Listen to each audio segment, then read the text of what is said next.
Sahabat jiwa, pernahkah kau berada di satu titik hening di tengah keramaian hidupmu lalu tiba-tiba sebuah kesadaran menghantammu tanpa suara? Bukan dari buku yang kau baca, bukan dari nasihat yang kau dengar, tapi dari sebuah peristiwa yang baru saja kau lewati. Sebuah kegagalan yang terasa seperti kiamat, sebuah kehilangan yang meremukkan tulang, atau mungkin sebuah pertemuan singkat yang membekas begitu dalam.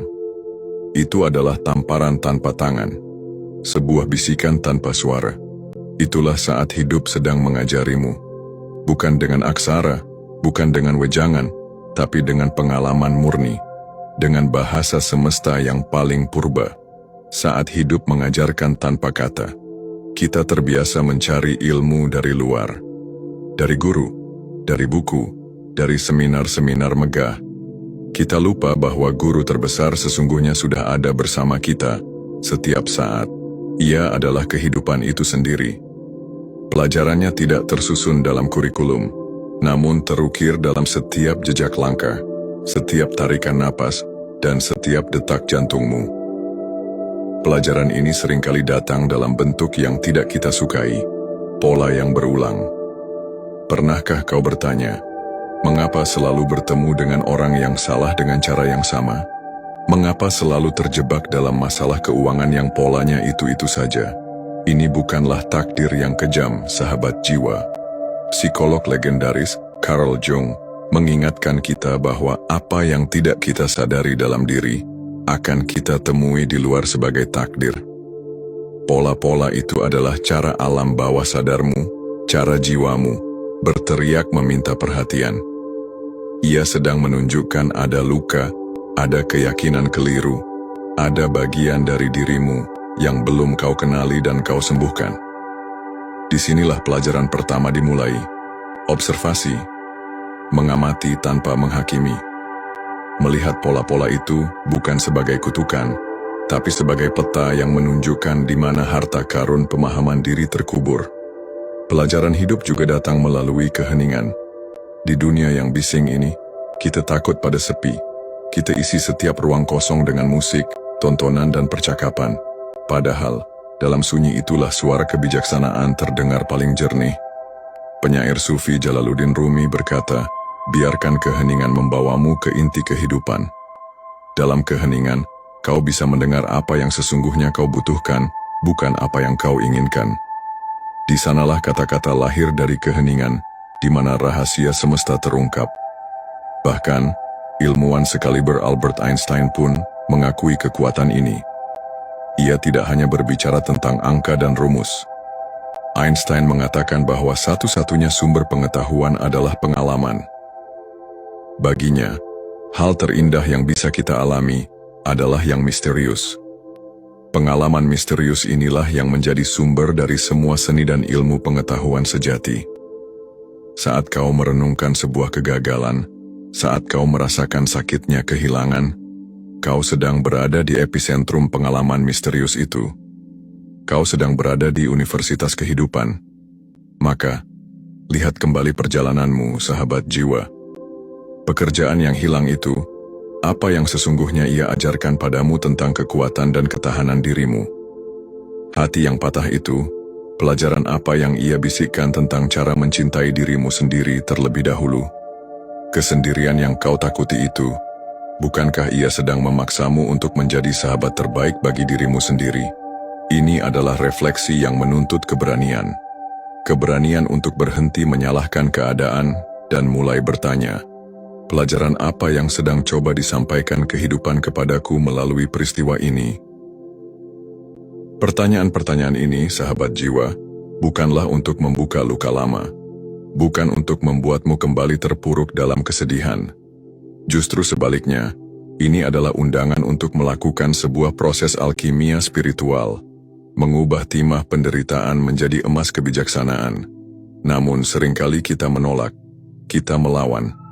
Kita membangun benteng pertahanan di sekeliling hati kita, berteriak pada langit menanyakan mengapa kita yang harus menanggung beban ini. Kita melawan arus deras pengalaman, menguras seluruh tenaga, hanya untuk tetap terseret ke tempat yang sama. Mengapa kita melawan? Karena pelajaran dari hidup seringkali meminta kita untuk melepaskan sesuatu yang kita genggam begitu erat. Ego kita, cerita lama kita tentang siapa diri kita, bahkan rasa nyaman dalam penderitaan yang sudah begitu akrab. Melepaskan itu menakutkan.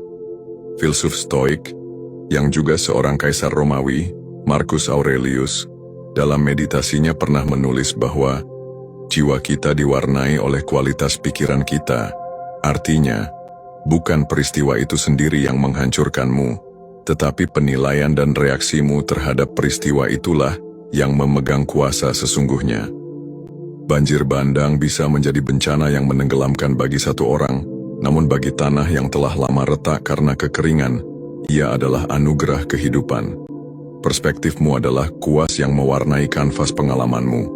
Disinilah kunci terbesarnya sebuah pergeseran kecil namun memiliki kekuatan seismik dalam jiwa. Pergeseran dari pertanyaan, mengapa ini terjadi padaku, menjadi, untuk apa ini dihadirkan untukku? Dari sebuah ratapan seorang korban, menjadi sebuah pertanyaan seorang murid yang haus akan pengetahuan. Dan ketika kau berhasil melakukan pergeseran itu, sahabat jiwa, sesuatu yang ajaib terjadi. Beban yang terasa menghimpit dadamu perlahan terangkat. Rantai pola berulang yang mengikat kakimu tiba-tiba putus. Bukan karena dunia di sekitarmu berubah, tapi karena semesta di dalam dirimu yang telah berubah. Kau tidak lagi melihat kegagalan sebagai sebuah vonis akhir, melainkan sebagai sebuah gerbang penunjuk arah. Kau tidak lagi lari dari rasa sakitnya kehilangan, tapi kau berani menyelaminya untuk menemukan mutiara kekuatan yang tersembunyi di dasarnya. Inilah yang disebut kebijaksanaan sejati. Ia tidak datang dari menghafal kutipan-kutipan indah, ia lahir dari keberanian untuk merasakan, untuk menjalani, dan untuk bertumbuh melewati badai. Kau mulai menyadari bahwa setiap orang yang kau temui, setiap tantangan yang kau hadapi, adalah guru yang menyamar. Guru yang menyamar itu, sahabat jiwa, seringkali tidak datang dengan jubah kebijaksanaan atau senyum yang menenangkan. Justru, guru terhebatmu seringkali adalah ia yang paling menyakitimu. Ia yang menekan semua tombol emosimu, hingga kau meledak. Ia yang kata-katanya setajam belati, mengoyak topeng yang kau kenakan dengan susah payah. Orang ini, entah itu pasanganmu, atasanmu, sahabatmu, atau bahkan orang asing di jalan, bukanlah musuhmu. Ia adalah cermin. Sebuah cermin retak yang dikirimkan semesta. Bukan untuk menunjukkan keburukan wajahnya, tapi untuk memantulkan bagian-bagian dari dirimu yang selama ini kau sembunyikan bahkan dari dirimu sendiri. Mengapa kau begitu terusik oleh kesombongannya? Tanyakan pada dirimu, mungkinkah ada kesombongan terpendam dalam jiwamu yang tak kau akui? Atau mungkinkah kesombongannya menyentuh luka lamamu tentang perasaan tidak berharga? Mengapa kau begitu marah pada ketidakpeduliannya? Tanyakan pada dirimu, mungkinkah itu mengingatkanmu pada bagian dari dirimu yang menjerit mendambakan perhatian? Atau pada saat-saat di masa lalu, di mana kau sendiri pernah bersikap tidak peduli pada orang lain? Pelajaran sesungguhnya bukanlah tentang menganalisis karakter mereka. Itu adalah pemborosan energi yang sia-sia. Pelajaran agungnya adalah mengalihkan sorot lampu investigasi dari mereka dan memutarnya 180 derajat. Lurus ke dalam pusat hatimu. Saat getaran emosi yang membakar itu muncul, jangan buru-buru bereaksi. Tahan sejenak. Bernapaslah dalam-dalam. Lalu tanyakan dalam keheningan batinmu yang paling jujur, mengapa ini begitu memengaruhiku?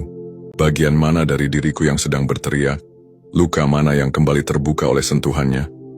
Ini adalah pekerjaan jiwa yang paling dalam dan paling menantang.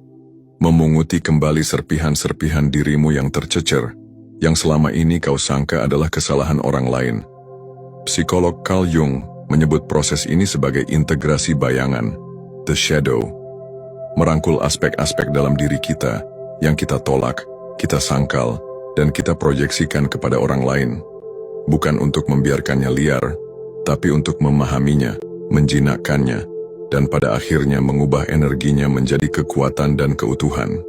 Setiap interaksi yang menyakitkan adalah sebuah kesempatan suci. Sebuah kesempatan untuk tidak lagi menjadi budak dari reaksi emosionalmu. Kau mulai melihat orang-orang ini bukan lagi sebagai sumber penderitaan, melainkan sebagai batu asah paling kasar yang sengaja dihadirkan semesta untuk menajamkan pedang jiwamu hingga berkilau. Dan disinilah, sebuah transformasi radikal mulai terjadi. Transformasi radikal itu, sahabat jiwa, bukanlah sesuatu yang gemuruh dan mengguncang dunia luar. Ia adalah pergeseran sunyi di pusat semestamu, di dalam dirimu sendiri. Pergeseran dari harapan agar dunia di sekitarmu berubah, menjadi kesadaran penuh bahwa satu-satunya yang perlu dan bisa kau ubah adalah dirimu sendiri. Dan hasilnya, keajaiban yang nyata. Orang yang dulu bisa membuat darahmu mendidih hanya dengan tatapan matanya, kini kau lihat dengan pandangan yang berbeda. Bukan lagi dengan amarah atau luka, tapi dengan welas asih yang hening. Kau melihat luka di dalam dirinya yang membuatnya bersikap seperti itu. Kau melihat ketakutannya sendiri yang ia proyeksikan padamu. Dan dalam pemahaman itu, kau menemukan kekuatan untuk tidak lagi terseret ke dalam drama emosionalnya. Ia telah kehilangan kuasanya atas dirimu. Ini bukanlah kekalahan, sahabat jiwa. Ini adalah kemenangan tertinggi. Kau merebut kembali kuasamu. Kau tidak lagi menyerahkan kunci ketenangan batinmu pada orang lain untuk mereka mainkan sesuka hati. Kau memegangnya erat di genggamanmu sendiri. Disinilah kau menjadi raja atau ratu di dalam istana jiwamu sendiri. Perkataan orang lain hanyalah angin yang berdesir di luar jendela istanamu.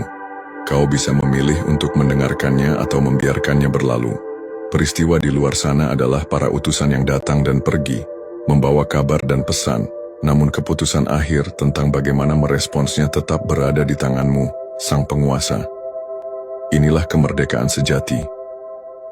Bukan kebebasan untuk melakukan apa saja yang kau inginkan di dunia luar, tapi kebebasan batin untuk tidak terombang-ambing oleh apapun yang terjadi di dunia luar. Dan kekuatan ini, sahabat jiwa, meluas jauh melampaui sekadar interaksi antar manusia. Ia meresap ke dalam setiap jengkal kehidupanmu.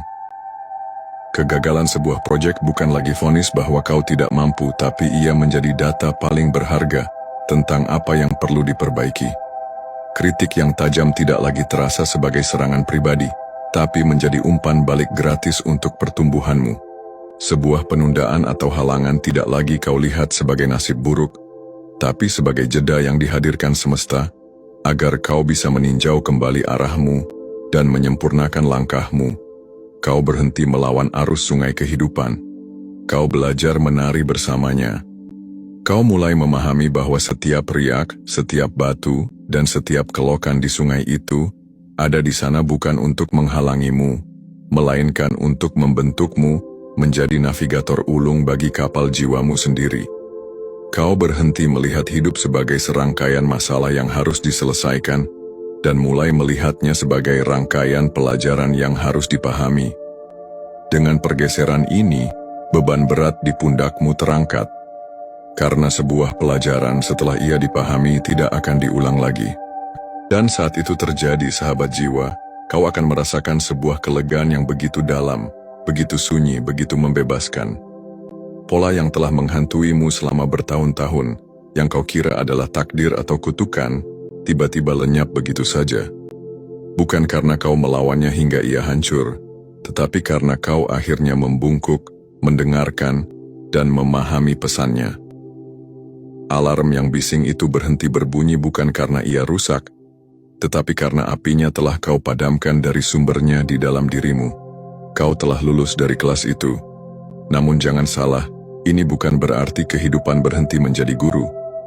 Oh tidak. Semesta adalah guru agung yang tak pernah pensiun. Ia hanya mengganti kurikulumnya untukmu. Jika dulu ia mengajar dengan teriakan, dengan guncangan, dengan badai yang memaksamu berlutut agar kau mau melihat ke dalam, maka kini ia mulai mengajarimu dengan bisikan, dengan kelembutan, dengan keindahan yang selama ini luput dari pandanganmu karena kau terlalu sibuk berperang dengan dirimu sendiri. Pelajaran barumu tidak lagi tersembunyi di balik rasa sakit. Ia kini terpampang nyata dalam kesederhanaan. Pelajaranmu kini adalah tentang menemukan keajaiban dalam hal-hal yang biasa. Kehidupan tidak lagi datang sebagai seorang hakim yang menguji ketahananmu. Ia kini datang sebagai seorang seniman maestro yang membentangkan kanvasnya setiap hari dan mengajakmu untuk mengagumi detail-detail lukisannya. Pelajaran itu mungkin ada pada rasa hangat teh di telapak tanganmu, sebuah pelajaran tentang kehadiran. Mungkin ada pada cara cahaya menerobos celah jendela di sore hari, sebuah pelajaran tentang harapan. Atau mungkin ada pada senyum tulus seorang anak kecil yang kau temui di jalan, sebuah pelajaran tentang kemurnian. Disinilah kau diundang untuk masuk ke level kesadaran berikutnya, yaitu keluar dari labirin pikiranmu yang bising, tempat di mana kau terus memutar ulang kaset masa lalu dan memproyeksikan kecemasan akan masa depan. Kau diundang untuk pulang ke satu-satunya tempat di mana kehidupan yang nyata itu ada, di sini saat ini. Momen sekarang ini. Fisikawan dan filsuf David Bohm berbicara tentang tatanan yang terlipat, implicate order, sebuah realitas yang lebih dalam dan tak terlihat yang menjadi dasar bagi dunia yang kita alami. Momen sekarang inilah portalmu untuk menyentuh tatanan itu. Dalam keheningan saat ini, kau bisa merasakan denyut nadi semesta yang mengalir di dalam pembuluh darahmu. Kau akan menemukan bahwa kedamaian yang selama ini kau kejar di puncak gunung atau di ujung dunia, bukanlah sebuah tujuan. Ia adalah titik awal. Ia adalah tanah tempat kau berpijak saat ini, yang selama ini tertutup oleh debu kekhawatiran dan penyesalan. Saat kau berhenti mencoba untuk menjadi seseorang di masa depan dan memberanikan diri untuk sekadar ada di masa sekarang, kau menemukan bahwa semua yang pernah kau cari sebenarnya telah lama menunggumu di sini. Menunggumu di sini bukanlah sebuah hadiah yang terbungkus indah, bukan piala yang kau angkat di akhir perlombaan. Yang menunggumu adalah dirimu sendiri, utuh, lengkap, versi dirimu yang tidak lagi terpecah antara apa yang seharusnya, apa yang telah terjadi, dan apa yang kau takutkan akan terjadi. Yang kau temukan adalah keutuhanmu, di sini dan saat ini. Dari tanah keutuhan inilah, sebuah hubungan yang sama sekali baru dengan kehidupan mulai terjalin. Kau tidak lagi melihat kehidupan sebagai serangkaian ujian yang harus kau taklukkan. Kau mulai melihatnya sebagai partner dansa yang agung. Dahulu kau selalu mencoba memimpin, memaksakan langkah dan irama yang kau inginkan. Kau tarik kehidupan ke arah yang kau pikir benar, kau marah ketika ia tak mau menurut, dan kau jatuh tersungkur ketika ia berputar ke arah yang tak terduga. Kau lelah, kau frustrasi, kau merasa hidup ini selalu melawanmu. Kini, kau belajar untuk melepaskan genggamanmu yang kaku. Kau letakkan egomu yang selalu ingin mengontrol. Kau berhenti meneriakkan perintah. Sebaliknya, kau mulai mendengarkan musiknya. Kau ulurkan tanganmu, dan untuk pertama kalinya, kau biarkan kehidupan yang memimpin langkah pertama. Disinilah tarian suci itu dimulai. Kau menjadi lebih peka pada tarikan dan dorongannya yang halus. Sebuah kesempatan yang datang tiba-tiba, yang dulu akan kau abaikan karena tidak sesuai dengan rencanamu, kini kau rasakan sebagai ajakan untuk mencoba sebuah gerakan baru. Sebuah pintu yang tertutup rapat, yang dulu akan kau dobrak dengan amarah, kini kau pahami sebagai isyarat lembut dari partnermu untuk berputar ke arah yang lain. Bagaimana kau tahu kemana harus melangkah? Bukan lagi dengan peta rencanamu yang kaku. Pemandumu kini adalah intuisi. Suara hatimu yang hening itu, yang dulu tenggelam oleh deru pikiran dan ketakutanmu, kini terdengar begitu jernih. Ia adalah bisikan dari partnermu, semesta itu sendiri, yang memberitahumu kapan harus melompat, kapan harus berputar, dan kapan harus berhenti sejenak untuk mengambil napas. Mempercayai intuisi ini adalah sebuah lompatan keyakinan. Ia seringkali tidak masuk akal bagi logikamu. Logika akan berkata, ini berisiko. Pikiran akan berkata, bagaimana jika gagal? Tapi jiwamu, sang penari ulung itu, hanya tahu satu hal. Ini adalah langkah yang tepat. Maka hidupmu tidak lagi terasa seperti sebuah perjuangan mendaki gunung terjal. Ia kini terasa seperti mengarungi sungai yang mengalir deras. Kau tidak lagi mendayung melawan arusnya. Kau belajar membaca kemana arus itu akan membawamu. Menggunakan dayungmu bukan untuk melawan, tapi untuk mengarahkan perahumu dengan anggun di tengah aliran yang kuat. Ketakutan akan masa depan perlahan memudar. Mengapa? Karena kau tahu kau tidak sendirian. kau sedang menari bersama kekuatan yang jauh lebih besar dan lebih bijaksana dari pikiran kecilmu. Kau tidak perlu tahu seluruh koreografinya dari awal hingga akhir. Kau hanya perlu percaya, hadir sepenuhnya pada setiap langkah dan menikmati indahnya tarian itu sendiri. Perjalanan kita dimulai dari sebuah kesadaran sederhana namun mendalam. Hidup bukanlah musuh yang harus ditaklukkan, melainkan guru tanpa suara yang berbicara langsung melalui bahasa pengalaman. Setiap pola berulang, setiap hati yang patah, setiap manusia yang menyakitkan, bukanlah kutukan, melainkan cermin yang dikirimkan semesta untuk memantulkan bagian dari dirimu yang butuh dikenali dan disembuhkan. Kau belajar untuk melakukan pergeseran agung, dari bertanya, mengapa ini terjadi padaku, menjadi pelajaran apa yang dihadirkan ini untukku. Dengan begitu, kau merebut kembali kuasamu. Kau berhenti menjadi daun kering yang diombang-ambingkan badai emosi orang lain, dan menjadi pohon kokoh yang akarnya menghunjam dalam keheningan batinmu sendiri. Pada akhirnya, perjuanganmu melawan arus kehidupan berubah menjadi sebuah tarian suci. Kau tidak lagi memaksa, tapi mengalir. Kau tidak lagi meramal masa depan dengan cemas, tapi mempercayai langkah saat ini. Pemandumu bukan lagi peta pikiran yang kaku dan penuh ketakutan, melainkan bisikan intuisi yang jernih, yang merupakan gema dari kebijaksanaan semesta itu sendiri. Karena kebebasan sejati, sahabat jiwa, bukanlah memiliki kehidupan yang sempurna tanpa badai, melainkan kemampuan untuk menari dengan anggun di tengah hujan badai sekalipun, dengan kedamaian yang tak tergoyahkan sebagai musik pengiringnya. Tarian ini, sahabat jiwa, tidak akan pernah berakhir, karena setiap hari adalah lantai dansa yang baru, dengan musiknya yang unik, yang hanya bisa kau dengar saat kau memilih untuk hadir sepenuhnya. Perjalanan untuk memahami bahasa sunyi dari kehidupan adalah sebuah perjalanan seumur hidup, dan kau tidak perlu melaluinya sendirian. Disinilah rumah kita bersama, di kanal Naskah Spiritual.